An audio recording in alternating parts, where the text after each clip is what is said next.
Hello students, स्वागत है आप सभी का आज के सेशन में। कैसे हैं आप सभी लोग? चलिए बच्चे, स्टार्ट करते हैं आज की खबरों को पढ़ना और पूरे हफ्ते भर की जो वीक है, वीकली जो आपकी न्यूज़ है उनको हम रिवाइज करेंगे।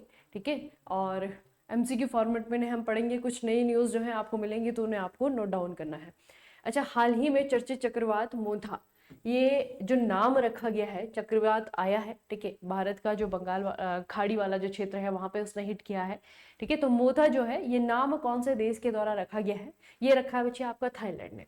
ठीक है, थाईलैंड ने इसका नाम रखा है। चक्रवात का नाम आपको याद रखना है, मोथा नाम है इसका। ठीक है, और अगर आप देखें इस शब्द का मतलब क्या होता है, तो इसमें बच्चे आपका क्या है, मोथा ये आपका मतलब होता है फ्रेगनेंट ऑफ फ्लावर्स। ठीक है, मतलब कि फूलों की खुशबू। ठीक है, या फिर इसका मतलब जो है खूबसूरत फूल भी होता है।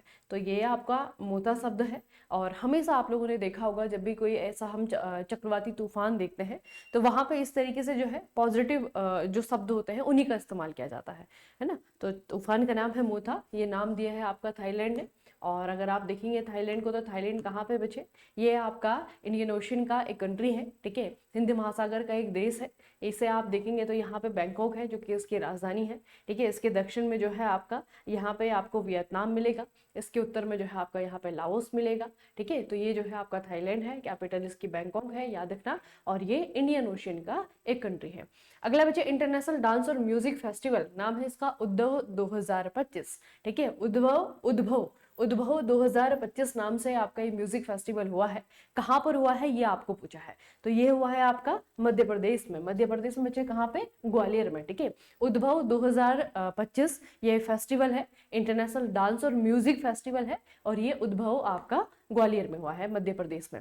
अच्छा, रिसेंटली राष्ट्रपति द्रौपदी मुर्मू ने कौन सी एयरफोर्स बेस से राफेल फाइटर जेट्स में अपनी ऐतिहासिक सवारी की है? ठीक है, 30 मिनट का एक राइड इन्होंने लिया है। ठीक है, और ये बच्चे आपका कौन से एयरबेस इन्होंने लिया है? पठानकोट है, हिंडन है, अंबाला है, श्रीनगर है। तो ये जो आपका इन्होंने 30 मिनट की राइड ली है, ठीक है, ये बच्चे आपका स्टार्ट हुआ है अंबाला, अंबाला एयरबेस से। ठीक है, अंबाला एयरवेज से 30 मिनट का राइड इन्होंने लिया है, आप लोग देख सकते हैं। और ये जो आपका फाइटर जेट है ये आपका राफेल। देखिए, president Droupadi Murmu, supreme commander of the arm forces, took a 30 minute sortie in a Rafale fighter jet from the Ambala air force station. ठीक है, तो ये आपको याद रखना है, 30 मिनट का जो है इन्होंने राइड ली है। और किसमें बचे? ये आपका राफेल फाइटर जेट। ठीक है, अगला प्रश्न है, स्टेट ऑफ ग्लोबल एयर सोगा 2025 की रिपोर्ट के अनुसार ओजोन प्रदूषण के संपर्क में आने के मामले में भारत दुनिया भर में कौन से नंबर पर है? अब यहाँ पे थोड़ी सी एक मिस्टेक हो गई है ना, क्वेश्चन में ही जो है आपको आंसर दे दिया है कि भारत जो है कौन से नंबर पे है। तो पहले तो ये याद रखना बच्चे, एक रिपोर्ट जो है आपकी ये जारी की गई है और इस रिपोर्ट में ये बताया गया है कि कौन से देश में ओजोन प्रदूषण कितना है। ठीक है, तो यहाँ पे ये आपका थोड़ा सा गलत हो गया है। ठीक है, मतलब कि मिस प्रिंट है। तो ये आपका बचे, ओजोन प्रदूषण के मामले में अगर हम देखेंगे तो भारत पूरे दुनिया भर में आपका 30 नंबर पे है। ठीक है, भारत जो है पूरे दुनिया भर में आपका 3rd प्लेस पे है। आपको इंडिया की रैंकिंग याद रखनी है। और ये रैंकिंग जो है आपका बताया गया है कि कौन से रिपोर्ट के according? State of global air report 2025, इसके अकॉर्डिंग बताया गया है। तो भारत जो है आपका बच्चे टोटल 3rd नंबर पे है। ठीक है, उसके अलावा जो है रिपोर्ट ने ये भी हाईलाइट किया है, रिपोर्ट के द्वारा ये भी बताया गया है कि around 75% of the India's population is expose to levels of ozone pollution above the world health organization WHO limit. यानी कि वर्ल्ड हेल्थ ऑर्गेनाइजेशन के द्वारा जो लिमिट दी गई है कि ओजोन का पॉल्यूशन इतना होना चाहिए। देखिए, हमारे देश की 75% जो पॉपुलेशन है, जनसंख्या है, ये इस लिमिट से ऊपर रह रही है। यानी कि ओजोन के पॉल्यूशन के मामले में हम जो है आपके टॉप के कंट्री हैं। ठीक है, तो ये आपको याद रखना है कि तीसरे नंबर पे जो है हमारा देश है। अगला बच्चे, भारत का पहला केबल ग्लास ब्रिज बजरंग सेतु किस शहर में बन रहा है? तो अभी इसका काम पूरा नहीं हुआ है, लेकिन ये इनोग्रेट हो रहा है बच्चे आपका 9 नवंबर 2025 को। और 9 नवंबर इसलिए क्योंकि 9 नवंबर जो है आपका उत्तराखंड का स्थापना दिन है। ठीक है, उत्तराखंड जो है इसी दिन बना था, 9 नवंबर 2000 को। ठीक है। और इस दिन ये आपका बना था, इसीलिए जो है आपका 9 नवंबर 2000 को ही आपका ये 9 नवंबर को आने वाली जो 9 तारीख है उस दिन जो है प्रधानमंत्री नरेंद्र मोदी के द्वारा इसे इनोग्रेट किया जाएगा। और भारत का पहला केबल ग्लास ब्रिज आपका होगा, नाम है इसका बजरंग सेतु, और ये है आपका ऋषिकेश में। ठीक है, कौन सी नदी के ऊपर बना है बच्चे? ये आपका गंगा नदी के ऊपर है। ठीक है, याद रखना। ठीक है, ऋषिकेश में गंगा नदी के ऊपर है। और इसका जो पुराना नाम है वो है आपका लक्ष्मण झूला। पहले जो है आपका यहाँ पे लक्ष्मण झूला था, लेकिन लक्ष्मण झूला जो है आपका ये टूट फूट गया था, तो इसी को जो है रिजुवनेट किया गया है, इसी को जो है नया जीवन दिया गया है, नए नाम से जो है इसे आपका इनोग्रेट किया जाएगा। ये है आपका बजरंग सेतु। ठीक है, तो आपको याद रखना बच्चे, बजरंग सेतु आपका कहाँ पे है? ऋषिकेश में है। अगला है विज्ञान रत्न 2025 किसे मरणोपरांत दिया गया है? तो बहुत इंपॉर्टेंट क्वेश्चन होगा ये आपका। पिछली बार भी आरआरबी जेईई की एग्जाम में आपको क्वेश्चन पूछा गया था पिछली बार के विज्ञान रत्न का। ठीक है, तो इस बार 2025 का जो विज्ञान रत्न है वो दिया गया है बच्चे आपका प्रोफेसर जयंत विष्णु नार्लिकर। ठीक है, मरणोपरांत इनको मिला है। दूसरा आपको पूछा जाएगा कि कौन से क्षेत्र में जो है इनका कंट्रीब्यूशन है, तो फिजिक्स। ठीक है, क्योंकि बच्चे वैज्ञानिक तो बहुत सारे फील्ड में हो सकते हैं। ठीक है, तो जो प्रोफेसर जयंत विष्णु नार्लिकर थे, इनका जो योगदान है वो है आपका फिजिक्स में। ठीक है, भौतिक विज्ञानी। अगला है दशकों से चले आ रहे बॉर्डर तनाव को खत्म करने के मकसद से KL पीस अकॉर्ड, ये कौन से दो देशों के बीच में साइन किया गया है? KL पीस अकॉर्ड ये आपका दो देशों के द्वारा साइन किया गया है। और इसमें आपको कुछ याद नहीं रखना है, बस इतना ही याद रखना है कि KL पीस अकॉर्ड। ठीक है, KL पीस अकॉर्ड है, दो देशों के द्वारा बच्चे इसका साइन किया गया है। और इसमें जो दोनों ही कंट्रीज हैं वो दोनों ही आपकी एशियन कंट्रीज है। ठीक है, दोनों ही देश जो है आपके एशियन कंट्री है, एक आपका थाईलैंड है और दूसरा आपका कंबोडिया है। ठीक है, थाईलैंड है और दूसरा आपका कंबोडिया है। अभी हमने जो है नक्शे में देखा थाईलैंड को। ठीक है, तो ये आपका थाईलैंड है। ठीक है, इस तरीके से ये आपका थाईलैंड है और थाईलैंड का ही पड़ोसी देश है यहाँ पे कंबोडिया। ठीक है, थाईलैंड की कैपिटल है बैंकॉक और कंबोडिया की कैपिटल है नोमपेन। ठीक है, ये इसकी राजधानी है। तो दोनों के बीच में जो है आपका पीस अकॉर्ड, शांति समझौता साइन किया गया है। नाम इसका आपको याद रखना है KL। ठीक है, KL पीस अकॉर्ड, ये आपका थाईलैंड और कंबोडिया के बीच में। कुआलालंपुर में 47th आसियान समिट में किस देश को औपचारिक रूप से आसियान के 11वें सदस्य के रूप में शामिल किया गया है? तो ये न्यूज हमने काफी बार पढ़ ली है। वैसे आपको देश का नाम याद रखना है, तिमोर लेस्ते बच्चे देश का नाम है। ठीक है, या फिर इसे हम ईस्ट तिमोर भी कह सकते हैं। ठीक है, तो ये जो है आपका कुआलालंपुर में इस बार आसियान का कौन से नंबर का समिट हुआ है? 47 नंबर का समिट हुआ है। इसमें प्रधानमंत्री नरेंद्र मोदी के द्वारा भी जो है आपका डिजिटली इसमें हिस्सा लिया गया है। और उसके अलावा यहाँ पे एक और डिक्लेरेशन हुई है, घोषणा हुई है, वो ये कि 2026 का जो साल होगा, 2026 का जो साल होगा वो आसियान और भारत के संबंध के रूप में जो है सेलिब्रेट किया जाएगा। ठीक है, तो 2026 का साल, ये भी आपको याद रखना है। इस बार के समिट जो है आपका समिट का वेन्यू आपको याद रखना है। इस बार का समिट कहाँ पे हुआ है? मलेशिया की राजधानी है कुआलालंपुर, तो वहां पे जो है आपका समिट हुआ है। और इसमें जो है पहले 10 मेंबर थे आसियान में, अब आपके 11 मेंबर हो गए हैं। ठीक है, जो 11वां मेंबर है वो है बच्चे आपका तिमोर लेस्ते है। अगर आप इसकी लोकेशन देखेंगे तो ये ऑस्ट्रेलिया है। ठीक है, ऑस्ट्रेलिया के उत्तर में जो है आपका यहाँ पे इंडोनेशिया, पापुआ न्यू गियाना। ठीक है, यहाँ पे इंडोनेशिया है, ये इंडियन ओशियन वाला पार्ट है बेसिकली। ठीक है, तो यहीं पे जो है आपका एक छोटा सा द्वीपीय देश है ईस्ट तिमोर या फिर तिमोर लेस्ते, और इसकी जो राजधानी है वो है आपके दिल्ली। ठीक है, राजधानी क्या है? दिल्ली राजधानी है। ठीक है, अगला बच्चे के मातंगी रामकृष्णन, इनका हाल ही में निधन हुआ है। इनको सरकार के द्वारा 2002 में कौन से क्षेत्र में उनके योगदान के लिए पद्मश्री दिया गया था? ठीक है, तो नाम पहले तो याद रखेंगे, के मातंगी रामकृष्णन। ठीक है, इनका नाम है। और इन्होंने बच्चे आपका बहुत इंपॉर्टेंट काम किया है, कौन से फील्ड में? तो इनके द्वारा जो है आपका काम किया गया है मेडिसिन में।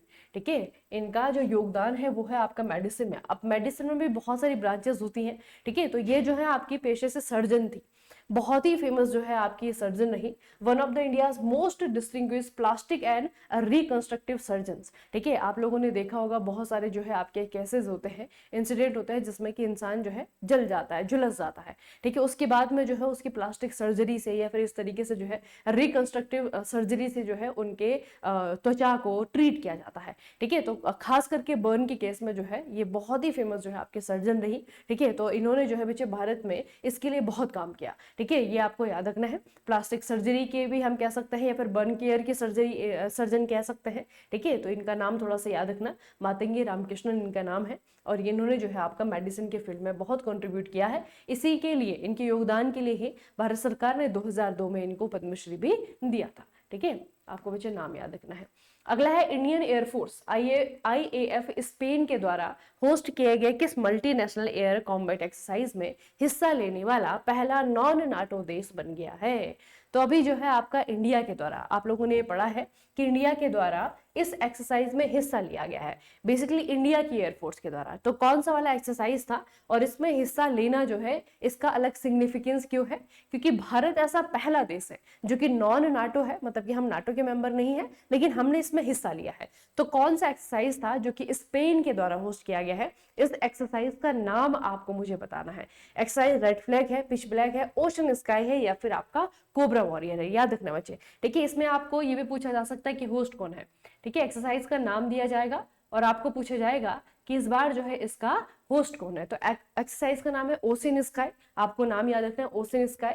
ठीक है, और ये जो है आपका स्पेन के द्वारा होस्ट किया गया, इंडिया के द्वारा जो है यहाँ पे हिस्सा लिया गया, और इंडिया पहला ऐसा देश बना जो कि नाटो का ना होकर के भी जिसने यहाँ पे हिस्सा लिया। ठीक है, अगले बच्चे बहुत ही इंटरेस्टिंग न्यूज है, आप लोगों को वैसे पता होना चाहिए।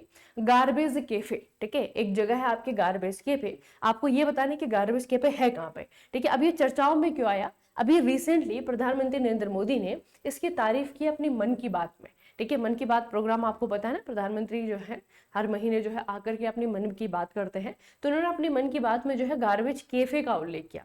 अभी जो गार्बेज कैफे है ना, ये बहुत ही अलग तरीके का इनिशिएटिव है। बेसिकली यहाँ पे आपको क्या होता है ना, यहाँ पे आपका जैसे स्नैक्स है या फिर वन टाइम मील है, ठीक है, ये आपको मिलेगा, लेकिन उस मील के लिए आपको पैसे नहीं देने पड़ेंगे। ठीक है, उस मील के लिए आपको पैसे नहीं देने पड़ेंगे, बल्कि वो जो है आपका 1 किलो कचरे के बदले दिया जाएगा। ठीक है, तो 1 kg कचरा अगर आप देंगे प्लास्टिक का, है ना, प्लास्टिक का वेस्ट अगर देंगे तो उसके बदले जो है आपको खाना दिया जाएगा। ठीक है, तो ये जो है आपका गार्बेज कैफे है, और ये कैफे बच्चे कहाँ पर है? ये है अंबिकापुर छत्तीसगढ़ में।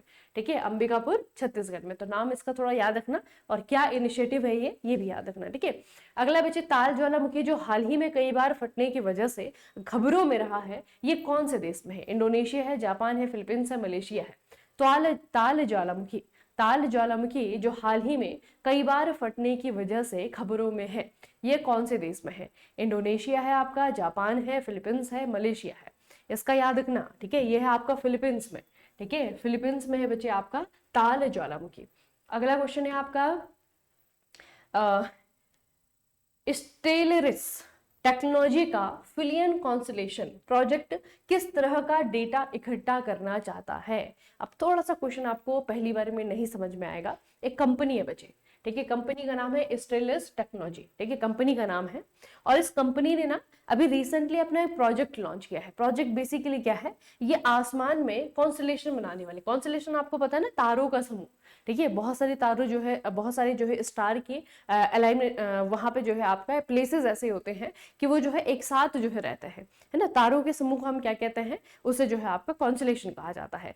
तो इस तरीके से जो है आपका, जैसे कि आपका स्पेस एक्स है, ठीक है, स्पेस एक्स का भी जो है आपका एक कॉन्स्टलेशन है स्टार लिंक नाम से, उसमें जो है बहुत सारे सैटेलाइट जो है उसमें एक साथ जो है प्लेस किए हुए हैं। उसी तरीके से एक कॉन्स्टलेशन बनाया जाएगा जिसका नाम होगा फिलियन। अब ये जो कॉन्स्टलेशन बनाया जा रहा है ना, इसका एक उद्देश्य है ना, हर सैटेलाइट जो है किसी न किसी उद्देश्य के लिए भेजा जाता है। तो इस सैटेलाइट का एक ग्रुप बनाया जाएगा, फिलियन कॉन्स्टलेशन इसका नाम होगा। कौन बनाएगा? ये है आपका स्टेललेस टेक्नोलॉजी। देखिए, कंपनी का नाम याद रखना।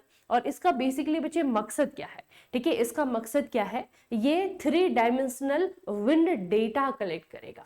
पहली बार ऐसा कोई सैटेलाइट जा रहा है आसमान में जो कि 3 डायमेंशनल विंड डेटा कलेक्ट करेगा। ठीक है, और ये हमारे जो वेदर फॉरकास्ट हम करते हैं ना, हम नहीं, मतलब जो सैटेलाइट के जरिए से किया जाता है, उसमें जो है एक अचीवमेंट होगी। ठीक है, तो ये बच्चे आपको याद रखना है कि पहली बार जो है आपका 3D विंड डेटा कलेक्ट करने के लिए एक हांगकांग की स्टार्टअप कंपनी स्टेलस, इनके द्वारा डेवलप किया जा रहा है, डिप्लॉय किया जा रहा है फिलियन नाम का कॉन्स्टलेशन।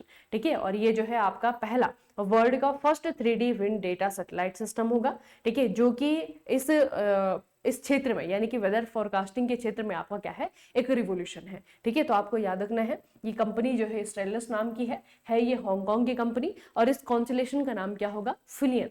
ठीक है, फिलियन नाम होगा और उसका उद्देश्य क्या है, 3 डायमेंशनल विंड डेटा को कलेक्ट करना।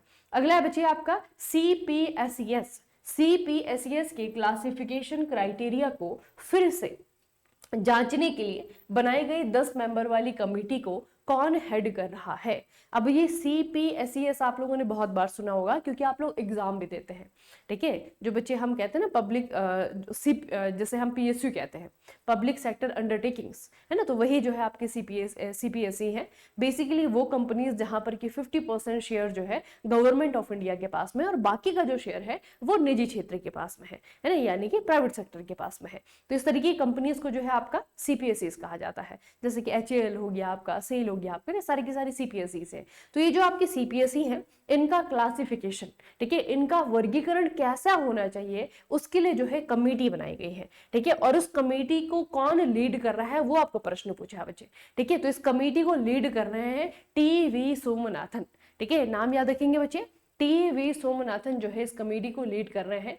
और इसमें आपका प्रश्न उल्टा भी पूछा जा सकता है, जैसे कि आपको प्रश्न पूछा जाएगा कि TV सोमनाथन जो कमेटी है वो किसके लिए बनाई गई है, तो वो बनाई गई है CPSE के क्लासिफिकेशन का जांच करने के लिए, ठीक है। तो आपको आंसर याद रखना है TV सोमनाथन कमेटी, ठीक है। और ये जो है CPSE के क्लासिफिकेशन क्राइटेरिया को जांचने के लिए जो है बनाई गई कमेटी है, ठीक है, याद रखना बच्चे। अच्छा, इसका जो है आपका ये जो कमेटी आपकी बनाई गई है ये एक और चीज के लिए है, India's national economic strategy and vision 2047 moving beyond the current framework which is primarily based on financial size and turnover. अब यहाँ पे जो वर्तमान में हमारी कंपनी काम कर रही है, यानी कि हमारी जो इकोनॉमिक स्ट्रेटेजी है, ठीक है, नेशनल इकोनॉमिक स्ट्रेटेजी जो भारत सरकार ने बनाई है और जो भारत सरकार का विजन है 2047 तक का, ठीक है, उसको कंप्लीट करने के लिए बच्चे आपके इस तरीके से बहुत सारी और भी कमिटीज हैं, लेकिन जो आपको याद रखनी है वो है आपका CPSE के ऊपर बनी हुई कमेटी, यानी कि TV सोमनाथन कमेटी, ठीक है।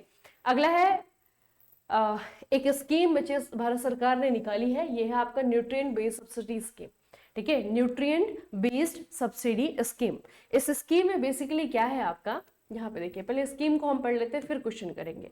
तो प्रधानमंत्री नरेंद्र मोदी की अध्यक्षता में केंद्रीय मंत्रिमंडल ने रबी सीजन 2025-26 1 अक्टूबर से लेकर के 31 मार्च तक इसके लिए फॉस्फेटिक और पोटाशिक, ठीक है, उर्वरकों के लिए पोषक तत्व आधारित सब्सिडी दरों को मंजूरी दे दी है, ठीक है, कि स्कीम जारी की गई है जो कि फर्टिलाइजर्स के लिए है, उर्वरकों के लिए है, ठीक है। अब पोषक तत्व आधारित सब्सिडी यानी कि NBS योजना रसायन और उर्वरक मंत्रालय के उर्वरक विभाग के द्वारा 2010 में शुरू की गई केंद्रीय क्षेत्र की योजना है। इसका उद्देश्य टिकाऊ कृषि के लिए संतुलित पोषक तत्व अनुप्रयोग को बढ़ावा देते हुए किसानों को सस्ती कीमतों पर फॉस्फेटिक और पोटाशिक उर्वरक पर उपलब्ध करवाना है, ठीक है। तो सब्सिडी से तो आपको मतलब समझ में आ रहा होगा कि थोड़ी सी जो कीमत है ये केमिकल फर्टिलाइजर्स की वो कम हो जाएगी, है ना। तो 2025-26 के लिए जो ये मतलब ये वाला जो रबी का सीजन है, आपको पता है ना अक्टूबर में गेहूं बोया जाएगा, है ना, बोया जा चुका है, तो उसमें जो है फर्टिलाइजर डाला जाएगा, ठीक है। तो जो फर्टिलाइजर आपका डाला जाता है वो किसानों को खरीदना होता है, वो महंगे दामों में मिलता है, ठीक है। तो किसान जो है उसमें सब्सिडी देती है, तो इसे इस सब्सिडी प्लान का नाम क्या है बच्चे, ये है आपका इस सब्सिडी प्लान का नाम है आपका पोषक तत्व आधारित सब्सिडी, ठीक है, NBS इसे कहते हैं। तो उसी से रिलेटेड आपका एक क्वेश्चन बना है, क्वेश्चन है आपका न्यूट्रिएंट बेस्ड सब्सिडी स्कीम के बारे में, नीचे दिए गए स्टेटमेंट पर गौर करें। सबसे पहले कि NBS स्कीम हर किलोग्राम न्यूट्रिएंट कंटेंट पर एक फिक्स सब्सिडी देती है, फिर एक यूरिया समेत सभी फर्टिलाइजर पर लागू होता है। तो अभी हमने क्या पढ़ा, यूरिया पे नहीं मिलता बच्चे, ठीक है, फास्फोरस और पोटाशिक, ठीक है, फास्फोरस और पोटाशिक जो आपके फर्टिलाइजर्स है उन पे ही दिया जाएगा, है ना। तो दूसरा वाला तो गलत है, लेकिन सही कौन सा है बच्चे आपका, सही है पहला वाला। तो जो NBS स्कीम है ये हर KG न्यूट्रिएंट कंटेंट पर एक फिक्स सब्सिडी देती है, ये आपकी सही बात है, ठीक है। ये यूरिया पे नहीं है, अभी मैंने आपको बताया यूरिया पे नहीं है, इसमें जो है आपका एक तो फास्फेटिक और दूसरा जो है आपका पोटाशिक, ठीक है, ये जो उर्वरक है उन पे ही दिया जाएगा। अगला बच्चे, 8वें सेंट्रल पे कमीशन CPC के चेयरपर्सन के तौर पर किसे अपॉइंट किया गया है, इंपॉर्टेंट क्वेश्चन है, याद रखना। इनके नाम है रिटायर्ड जस्टिस रंजना प्रकाश देसाई, ठीक है, रिटायर्ड जस्टिस रंजना प्रकाश देसाई। अच्छा, इनका नाम सुना सुना सा लग रहा है, याद है कुछ आपको, इनका नाम सुना सुना सा लग रहा है, कहाँ पे हमने इन्हें पढ़ा था, आपको याद होगा बच्चे, इस साल की शुरुआत में 2025 में स्टार्टिंग में ही उत्तराखंड हमारे देश का पहला ऐसा राज्य बना जिसने कि अपने राज्य में समान नागरिक संहिता लागू किया। ठीक है, ये आपको पता होगा।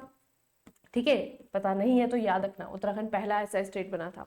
अब जब कॉमन सिविल कोड यहाँ पे आपका यूनिफॉर्म सिविल कोड जब यहाँ पे आपका लागू किया गया, तो उससे पहले जो है बच्चे, है ना, यूसीसी से हम शॉर्टकट में कहते हैं, तो यूसीसी लागू जब किया गया, लागू करने से पहले जो है एक कमेटी बनाई गई थी। ठीक है, उस कमेटी का काम यही था कि उत्तराखंड में देखे जांचे कि क्या उत्तराखंड में यूसीसी लागू किया जा सकता है या नहीं किया जा सकता। ठीक है, तो उसके लिए जो है कमेटी बनाई थी, उस कमेटी को भी हेड किया था जस्टिस रंजना प्रकाश देसाई ने। ठीक है, उत्तराखंड के बाद में यही काम जो है गुजरात की सरकार ने भी किया। गुजरात की सरकार ने भी एक कमेटी बनाई कि यूसीसी लागू करने के लिए गुजरात तैयार है या नहीं है। उसके लिए भी जो कमेटी बनाई गई थी उसे भी लीड किया है आपका जस्टिस रंजना प्रकाश देसाई ने। ठीक है, और अब जो है जस्टिस रंजना प्रकाश देसाई सीपीसी यानी कि जो 8th नंबर का सेंट्रल पे कमीशन है उसको लीड करने जा रही है। ठीक है, तो आपको याद रखना बच्चे सीपीसी, और इनकी जो रिपोर्ट होगी ना वो आपकी बन करके तैयार होगी 2027 में। ठीक है, 2027 में, तो 2027 में रिपोर्ट बनेगी। उसके बाद जो आपकी 2027 के बाद इनकी जो रिकमेंडेशंस होंगी फिर वो आपके लागू होंगे। ठीक है, तो जो 8वां वित्त कमीशन है, ठीक है, याद रखना बच्चे, सॉरी 8वां जो आपका पे कमीशन है। अगला है Sunni dam hydro electric project, ये है आपका HEP। ये कौन से राज्य में बनाया जा रहा है, कौन सी नदी में पूछा जा सकता है और राज्य में पूछा जा सकता है। ये बच्चे आपका हिमाचल प्रदेश में। ठीक है, हिमाचल प्रदेश में Sunni dam hydro electric project बनेगा, आपको याद रखना है बच्चे इसका नाम। ठीक है, और ये बच्चे आपको कौन सी नदी पे बनाया जा रहा है, तो ये है आपका सतलज। ठीक है, सतलज नदी पे बच्चे आपका बनेगा in the Shimla and Mandi district of the state. ठीक है, तो ये आपका शिमला और मंडी के जो है आपका बाउंड्री पे है। ठीक है, सतलज नदी पे इसे बनाया जा रहा है और इसका नाम है सुन्नी डैम। अगला प्रश्न बच्चे, किस राज्य की पुलिस ने स्टूडेंट के बीच में ऑनलाइन सेफ्टी को बढ़ावा देने के लिए फ्लैगशिप प्रोग्राम साइबर जागो लॉन्च किया है। आपको मैंने बताया था कि सारे के सारे जो यहाँ पे सरकारी स्कूल हैं उनमें जो है इस तरीके से प्रोग्राम चलाया जा रहा है। ठीक है, उस प्रोग्राम में क्या किया जाएगा, उस प्रोग्राम में यहाँ की जो पुलिस है, पुलिस कहाँ की, पंजाब की। ठीक है, पंजाब की जो पुलिस है वो बच्चों को अवेयर करेगी कि साइबर सिक्योरिटी जो है क्या है, साइबर क्राइम क्या है, कैसे उनसे बचना है, उसके लिए जो है अवेयर किया जाएगा बच्चों को। ठीक है, तो ये आपको याद रखना है, पंजाब की पुलिस ने। अच्छा, वर्ल्ड फूड प्राइज फाउंडेशन यानी कि WFPF ने किसे अपने 2025 के टॉप एग्री फूड पाइनियर्स में से एक माना है। ये है आपका टॉप एग्री फूड पाइनियर्स। ठीक है, इसमें से एक माना है, तो यही के मतलब कि इंडिया के ही बहुत ही फेमस शेफ हैं।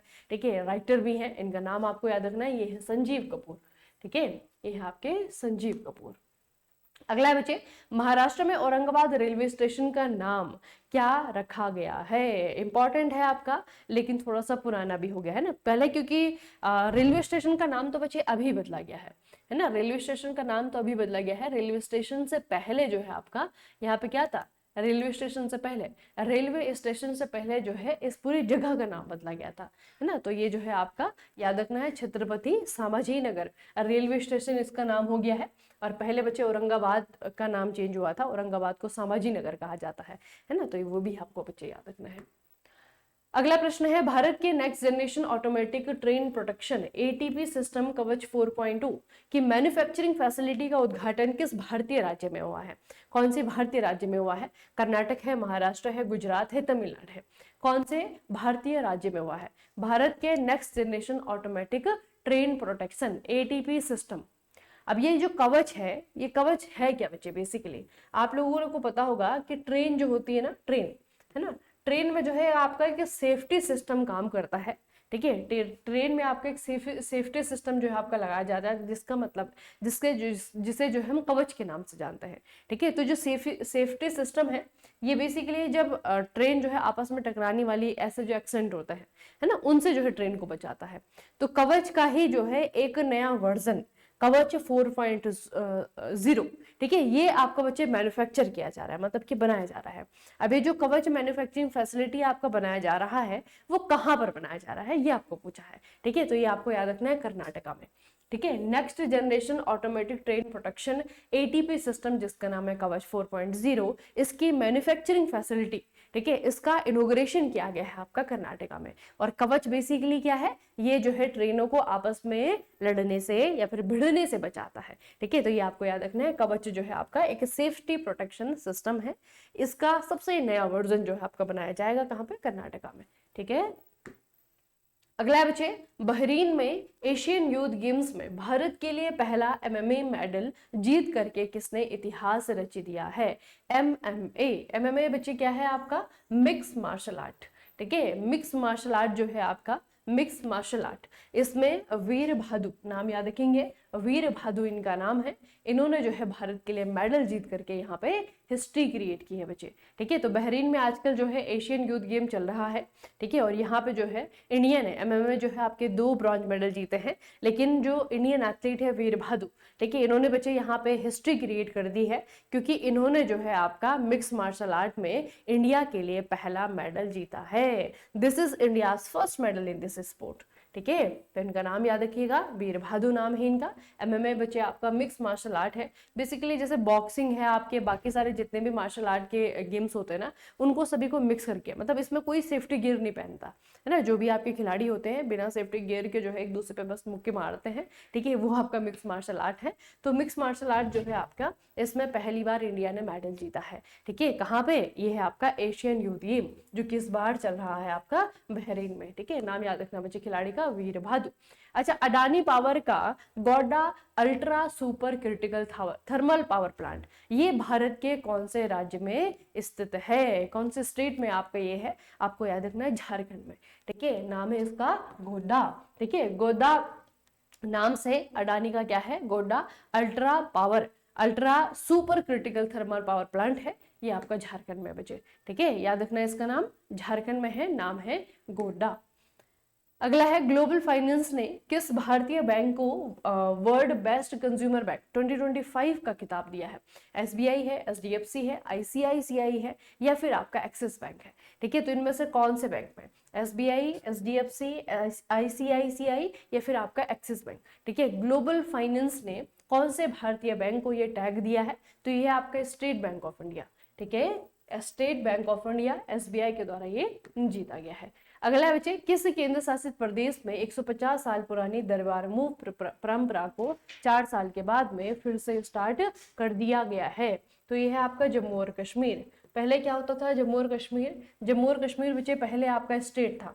जब तक ये स्टेट था, राज्य था, यहाँ पे क्या होता था कि जो कैपिटल है जम्मू और कश्मीर की, सर्दियों में जब बहुत ज्यादा ठंड हो जाती है तो श्रीनगर जो कैपिटल है वो जम जाता है, ठीक है। तो श्रीनगर में जो कामकाज है वो होता है आपका कहाँ पे, जम्मू में, ठीक है। जम्मू में जो है कामकाज होता है, तो जो आपका विधान सचिवालय सेक्रेटेरिएट है उसको जो है शिफ्ट किया जाता है। पहले भी आपका होता था, लेकिन 2019 के बाद जो है आपका खत्म हो गया, क्योंकि स्टेट जो है आपका यूनियन टेरिटरी बन गया, ठीक है। अब दोबारा से बच्चे आपको इसे रिज्यूम किया जा रहा है, तो ये आपको याद रखना है, जम्मू और कश्मीर में, ठीक है। लेकिन इस परंपरा का नाम क्या था, इस परंपरा को कहते हैं दरबार मूव परंपरा, है ना। मतलब कि सेक्रेटेरिएट को एक जगह से दूसरी जगह ले जाना, तो जो श्रीनगर से आपका जम्मू ले जाया जाता है उसे दरबार मूव परंपरा कहते हैं। अगला है, नई दिल्ली में हुए कॉग्निवेरा इंटरनेशनल पोलो कप 2024 में भारत ने किस देश को 10-9 से हराया है। या फिर सिंपल सा पूछा जाएगा कि जो आपका कॉग्निवेरा इंटरनेशनल पोलो कप है ये किसने जीता है 2024 का, हुआ बच्चे आपका 2025 में है, ठीक है। किसने जीता है, भारत ने जीती है। कहाँ पे हुआ है, भारत के द्वारा ही होस्ट किया गया है, ये है आपका नई दिल्ली, ठीक है। तो ये आपको याद रखना है, भारत ने जीता है और भारत ने फाइनल में हराया है अर्जेंटीना को। किसे हराया है, अर्जेंटीना को फाइनल में हराया है। तो ये बच्चे थोड़ा याद रखना, ये जो आपका कॉग्निवेरा इंटरनेशनल पोलो कप है, कौन से खेल से रिलेटेड है, कॉग्निवेरा कप, ये आपका पोलो से रिलेटेड है। हमने अर्जेंटीना को हराया है और हमने ही इसे होस्ट किया है, यानी कि भारत के द्वारा इसे होस्ट किया गया है, ठीक है। अब थोड़ा सा इसके बारे में हम डिटेल पढ़ते हैं। डिटेल में एक आपको खिलाड़ी का नाम याद रखना है, क्योंकि इंडिया की जो टीम थी बच्चे, ये फिर कह सकते हैं कि इंडिया के जो कैप्टन थे, ठीक है, इनका नाम है सवाई पद्मनाभ सिंह, ठीक है। ये आपके सवाई पद्मनाभ सिंह है जयपुर के, इनके द्वारा जो है इंडिया की टीम को लीड किया गया था और भारत ने अर्जेंटीना को फाइनल में हराया। जो फाइनल हुआ था आपका वो जयपुर पोलो ग्राउंड में हुआ था, जो कि नई दिल्ली में है, ठीक है। जयपुर पोलो ग्राउंड जयपुर में नहीं है बच्चे, जयपुर पोलो ग्राउंड आपका नई दिल्ली में है, ठीक है। तो कॉग्निवेरा इंटरनेशनल पोलो कप है, भारत ने जीता है। अगला है 2025 यूरोपियन चेस क्लब में किन भारतीय शतरंज खिलाड़ियों ने डबल गोल्ड मेडल जीते हैं। दोनों ही खिलाड़ियों ने गोल्ड मेडल जीता है, न्यूज पढ़ी है आप लोगों ने। ठीक है, एक हमारे हैं डी गुकेश और दूसरी हमारे दिव्या देशमुख। ठीक है, डी गुकेश और दिव्या देशमुख।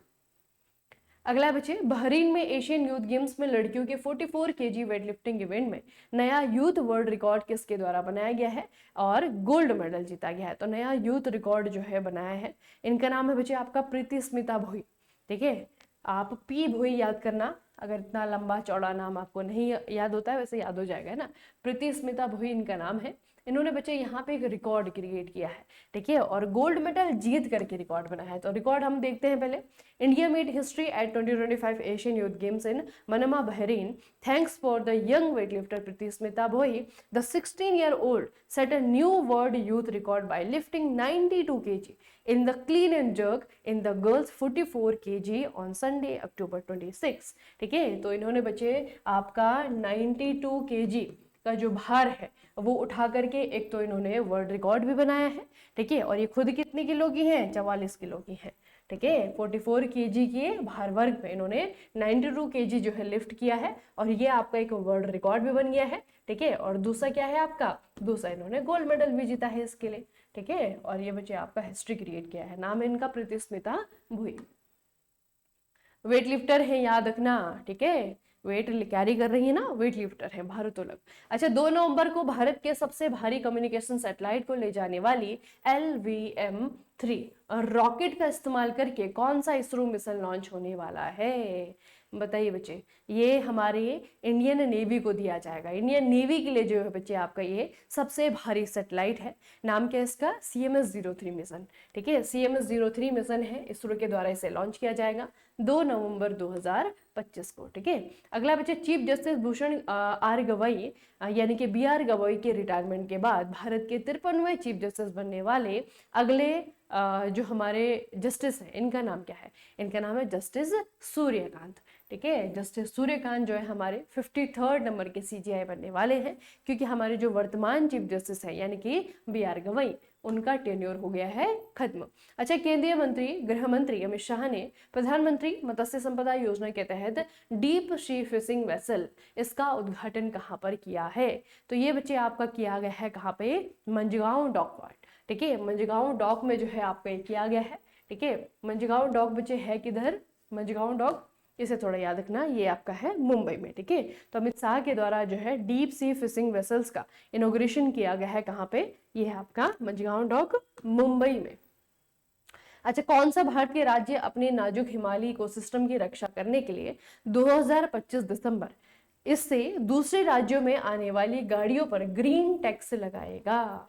ठीक है, ग्रीन टैक्स क्यों लगाया जाएगा, क्योंकि बाहर से जो गाड़ियां यहाँ पे आ रही हैं वो जो है पॉल्यूशन फैला रही हैं। ठीक है, तो थोड़ा सा जो है आपका किराया क्या हो जाएगा, महंगा हो जाएगा। तो ग्रीन टैक्स बच्चे आपको याद रखना है, उत्तराखंड की सरकार लगाने जा रही है। ठीक है, उत्तराखंड की सरकार। कल्याण सिंह नगर बनने के बाद यूपी में टोटल कितने जिले होंगे। तो कल्याण सिंह नगर जो है यूपी का नया नवेला जिला है। ठीक है, कौन से नंबर का है बच्चे, ये है आपका 76।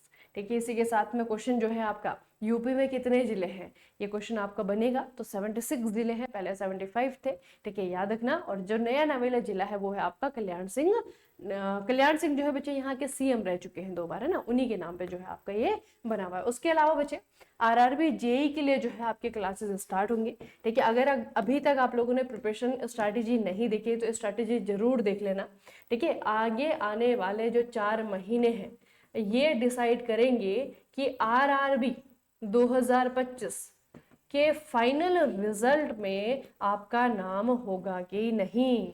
ठीक है, तो ये जो 4 महीने ना थोड़ा सा सीरियस हो जाओ, अगर अभी तक नहीं हुए थे तो। ठीक है, तो बहुत सीरियस होने की जरूरत है आप लोगों को। ठीक है, सीरियस मतलब बहुत ज्यादा डिप्रेस नहीं होना है बच्चे, दोनों चीजें अलग अलग है। चिंता अलग होता है, चिंतन अलग होता है। ठीक है, चिंता नहीं लेनी किसी चीज की, चिंतन होना है पर। ठीक है, चिंतन करना जरूरी है, चिंता नहीं। ठीक है, तो ये जो है आपका क्या है 2025 का RRB JEE। ठीक है, अभी क्या है कि हर साल सरकार ने कहा है कि हर साल ही वैकेंसीज रिलीज होंगी। ठीक है, तो इस चीज के लिए निश्चिंत मत हो जाएगा कि साल नहीं तो अगले साल देखेंगे, है ना। जो पिछली बार बहुत सारे बच्चे ऐसे हैं जो कि बहुत कम कम जो है आपके डिफरेंस रह गए थे, ठीक है। तो इस बार आपको ये नहीं करना है, अच्छे से जो है प्रिपरेशन करनी है और उसके बाद में जो है इस बार फाइनल लिस्ट में अपना नाम लाना है, ठीक है। तो ये बच्चे आपकी मंडे से क्लासेस स्टार्ट हो रही हैं। अगर अभी तक आपने स्ट्रैटेजी नहीं देखी तो स्ट्रैटेजी देख लेना। सुबह जो है आपकी 8 बजे क्लास होगी, ठीक है। और इस 8 बजे की क्लास को हम एक्सटेंड करेंगे, इसका जो है आपका ये समय यही रहेगा। हो सकता है कि इसका जो स्वरूप है, रूप है, वो चेंज होता रहे, है ना, टाइम के साथ में चेंज होगा, क्योंकि ये स्ट्रैटेजी हर महीने के लिए एक जैसी नहीं है, ठीक है। तो पहले हम पीवाईक्यू एनालिसिस करेंगे, उसके बाद में जो है आपका फिर प्रैक्टिस करेंगे, सब्जेक्ट वाइज प्रैक्टिस होगी, उसके बाद में जो है आपका फिर CBT 2 के जो सब्जेक्ट हैं उनको भी प्रैक्टिस करेंगे, ठीक है। और उसके बाद में जो है जो प्रैक्टिस का भी लेवल है वो आपका पहले आपका बेसिक लेवल होगा, फिर आपका थोड़ा सा टफ एडवांस लेवल का होगा, और फिर लास्ट में जो है हमारी जो कंबाइंड प्रैक्टिस सेशंस होते हैं वो आपको देखने को मिलेंगे, ठीक है। तो RRB के लिए एक फुल प्रूफ प्लान जो है मैंने आपका बनाया है, ठीक है। आप लोगों को जो है इसमें हिस्सा लेना है, और ये दोनों प्रकार के जो बच्चे हैं, दोनों मतलब कि जो पहली बार जो तैयारी कर रहा है वो बच्चा, उसके लिए भी आपका होगा, और जो दूसरी बार कर रहा है, तीसरी बार कर रहा है, ठीक है, उसके लिए भी जो है बच्चे ये आपका होगा, ठीक है। तो आपकी बहुत अच्छी प्रैक्टिस होगी बच्चे यहाँ से, ठीक है। तो आपको ये करना है और डेली बेसिस पे जो है आपको करंट अफेयर पढ़ना शुरू कर देना है, ठीक है। और उसके अलावा रिवाइज करना भी आपको स्टार्ट कर देना है, ठीक है। चलिए फिर आज के सेशन को हम यहीं पे समाप्त करते हैं, मिलेंगे फिर नेक्स्ट सेशन में। तब तक के लिए पढ़ते रहिए, बढ़ते रहिए, अपना खूब सारा ख्याल रखिएगा। आप सभी का बहुत बहुत धन्यवाद।